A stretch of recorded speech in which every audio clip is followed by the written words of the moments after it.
Egypt and Israel have fought several wars against each other, the two most notable and recent being the Six-Day War in 1967 and the Yom Kippur War in 1973.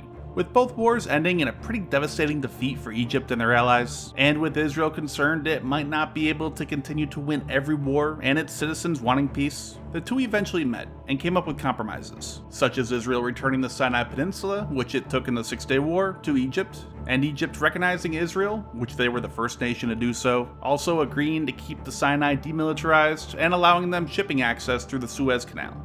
And relations between the two have been pretty stable since, but serious tension boils underneath. A 2020 study showed that 85% of Egyptians were against diplomatic recognition of Israel, and Egypt hasn't exactly been the most stable country.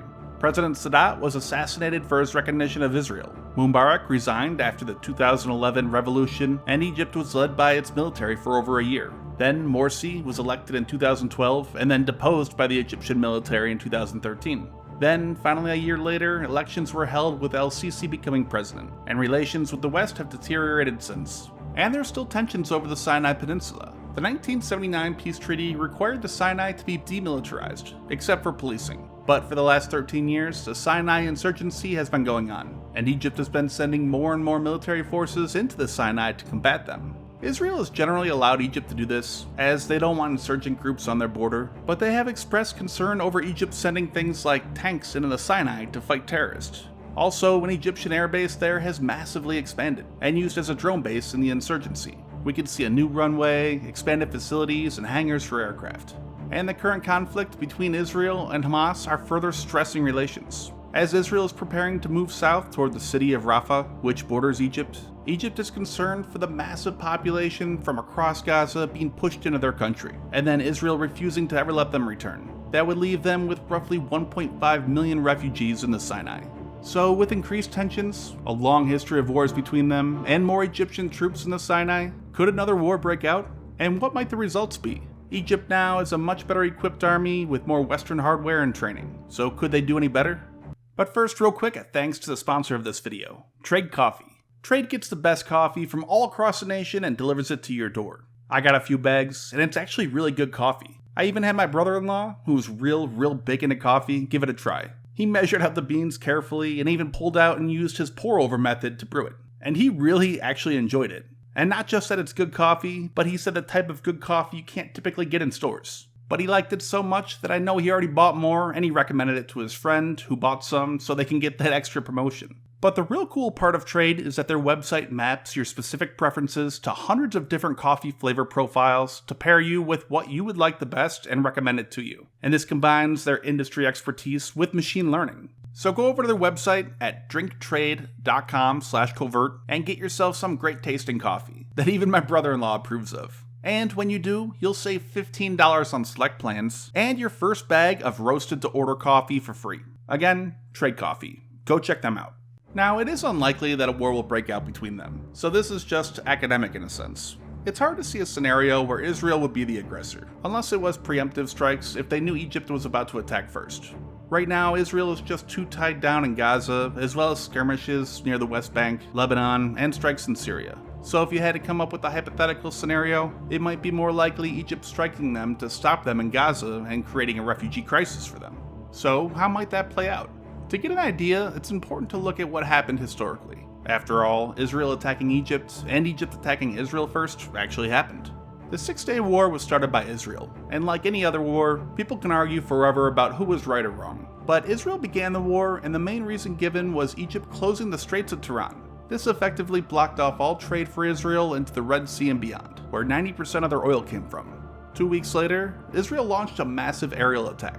They decided to risk using nearly all their combat aircraft, with just a few of them held back to defend its own territory. They struck at least 18 Egyptian air bases in repeated waves and were able to destroy virtually the entire Egyptian Air Force and grounded most of the rest. The massive destruction left Egypt powerless in the skies. This made the job much easier for the ground forces to move in and take control of the whole peninsula in just a few days. It also allowed Israel to then focus its forces, and especially their aircraft, against Jordan and Syria, who had also joined the war on Egypt's side.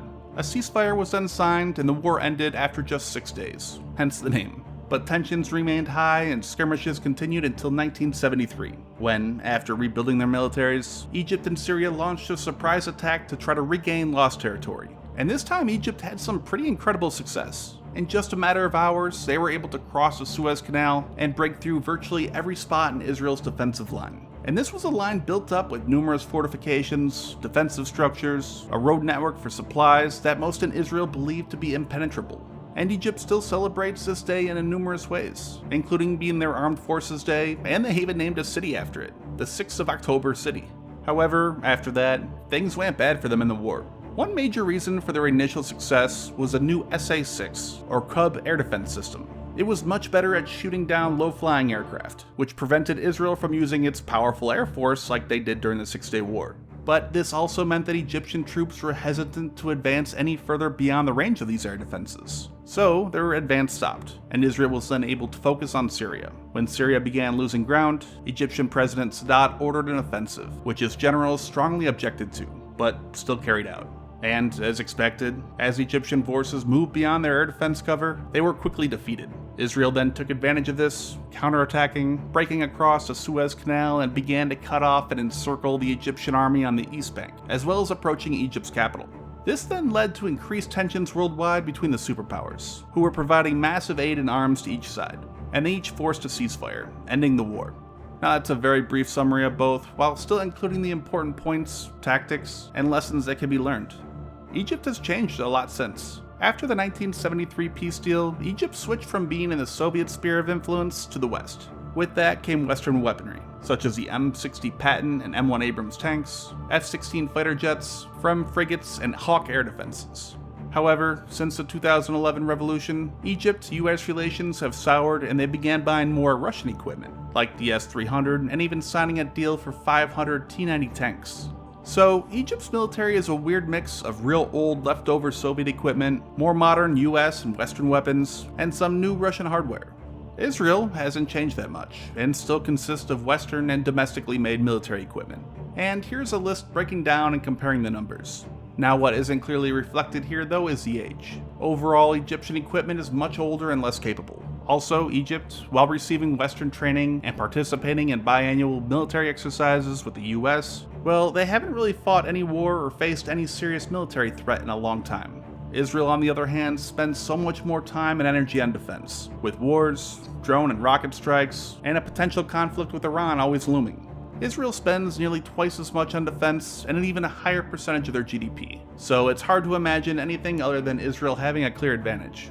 That, though, is assuming Egypt will be fighting alone. In the past, Syria and others have joined in. Also, Israel is heavily distracted and tied down in Gaza, as well as its borders with the West Bank and Lebanon. And all this makes it much more difficult for Israel, and much more difficult to predict any outcome.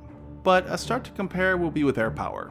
Israel has relied historically on their superior air force, and when it can't, such as the beginning of the Yom Kippur War with the newer Egyptian SAM systems, Israel lost a battle pretty badly. But both are using mainly Western aircraft, with the exception of Egypt's several dozen of the newer MiG-29Ms. And these are reportedly armed with the R-77s, which are similar to the US AMRAAM. These are a huge improvement over the older R-27s, which do not have an onboard radar, meaning that it has to be guided the whole way by the launching aircraft. If it had to turn to evade, then the missile goes blind and it fails. Egypt also has some 200 F-16s, these though without AMRAAM. Only Sparrow, which is more like the R-27 and it has to be guided the whole way. They also have some 24 Rafale jets from France, and some Mirage 2000s, which are still quite a capable fighter. And the interesting capability with the Rafales is their ability to carry the Scalp cruise missile, which is just the French name for the Storm Shadow missile that we've seen used to great success in Ukraine. These have a roughly 300-kilometer range, and Egypt has bought over 100 of them. Israel too has a comparable number of F-16s, but with AMRAAM. Also at least 36 stealthy F-35s and over 100 F-15s. And they also have a large arsenal of standoff weapons like Delilah and Rampage, both which roughly have 250-kilometer ranges. And the important thing to note here is the small size of the potential conflict zone. The Sinai Peninsula, which separates Egypt's and Israel's air forces, is just 200 kilometers wide at most. And this makes it tough to draw parallels with past wars. In 1973, aerial fights were virtually all at close range, and except for a few massive weapons, any strike mission carried out would be at close range, putting them at serious risk of being shot down by air defense. which is another big one. Egypt's SAM systems gave them a huge advantage in the early days of the Yom Kippur War, as long as they didn't advance beyond their range. Today, just everything has gotten longer. Aircraft have longer ranges, the weapons they carry have longer ranges, and the long-range SAMs are much more common and much more capable. Egypt has 4 S-300V4 systems. These have missiles that can reach out to roughly 100 kilometers. They also have several dozen older Buck, which is the next upgrade of the Cub that they used in 1973. It's much more capable and better able to keep up with ground forces, but again they're older variants. Also dozens of Hawks and hundreds of extremely old S-75s and S-125s, as well as other short-range systems. But Israel has extensive experience in dealing with heavily defended airspace in the 50 years since. And Israel has their own, and a much more capable air defense arsenal, from long-range Patriot to short-range Iron Dome, and a ton of experience shooting down even the most difficult weapons, like dozens to hundreds of rockets, UAVs, and even ballistic missiles. So Israel, I think it's clear to say, has a pretty major advantage still in the sky. When it comes to tanks, and the large tank battles like those that occurred in the Sinai in the past, it gets interesting. We could have a scenario where US-designed M1 Abrams went up against Israeli Merkava tanks. And while greatly outnumbered in tanks overall, most of them are extremely old. Egypt's M1A1s would put up the best fight, and Egypt has produced these locally under license. As far as I can tell, Egypt's Abrams are likely comparable, armor-wise, to the 1985 US Abrams. They don't have the depleted uranium armor, which is commonly not included in exported Abrams tanks. For their main ammunition, they use the KEW-A2 APF-SDS, which some have compared to the M829A2, but again without the depleted uranium, just tungsten, so its penetration is likely less. But if we compare it with Israeli tanks, the latest Merkava Mark IVs would likely beat it. They almost certainly have better armor and more survivable for their crew, and the M338 that they fire is likely better than the Egyptian KEW-A2. But Israel only has about 400 of them, and another 200 in storage. The older Mark IIIs, which roughly 700 are in storage, would likely be more on par with Egypt's Abrams. But then that's all the tanks Israel has. Egypt's Abrams numbers roughly match that, plus another 2,500 others that they could use. Most of those are in storage though, and with Egypt's much lower budget, likely not in great shape, especially the 800 plus T-54/55s. The one big game changer in Ukraine has been FPV drones. They have destroyed numerous tanks and other vehicles. However, I think these would likely play less of a role. The northern Sinai is extremely flat desert, so there's not much to mask their attacks, unlike in Ukraine with all the tree lines. Also, the flatness means less cover, and likely tanks and other vehicles would remain at further distances from each other, and beyond the range of FPVs. Then, last, I'm just gonna ignore nuclear weapons as they would just change everything, is their navies. Egypt Navy is much larger, but mostly very outdated. One notable exception being their 2 Mistral amphibious assault ships that were originally built for Russia. Israel has a much smaller navy, but it packs a pretty good punch for its size. But naval warfare likely wouldn't play a huge role. The few battles during the past wars didn't have much of an effect on the overall war, and the fact that both countries border each other make land warfare more important. So overall, Israel has the advantage, especially when you consider training and experience, which can matter a lot more than any number of weapons. But again, Israel is currently busy on several fronts, so they couldn't just focus all their might on Egypt. And add in the possibility of Syria joining in, and Israel could have a real tough fight on their hands. One advantage Israel might have though is support from the US. During the 1973 war, both superpowers massively supported each side. Today though, Russia is no longer a superpower and they're too busy in Ukraine to provide any substantial aid to Egypt. And then one final, real interesting point to bring up is the number of troops and time frame. The Egyptian army is about 310,000 active troops, and another 375,000 reserve soldiers. This compared to Israel's 133,000 active troops and 38,000 reserves. While that's much lower, Israel's ability to mobilize is astonishing. In 1973, they were able to mobilize 300,000 troops in just 3 days. The big problem though is the population of Israel is less than 1/10 of Egypt. They just don't have that large of a population to draw from. And any longer war will start to have some serious economic impacts, with such a large percentage of its population being removed from the economy. The major wars Israel has fought in the past have been real short. The Suez Crisis, with 175,000 Israeli troops, only lasted 9 days. The Six-Day War, obviously, only lasted 6 days. And the Yom Kippur War, 19.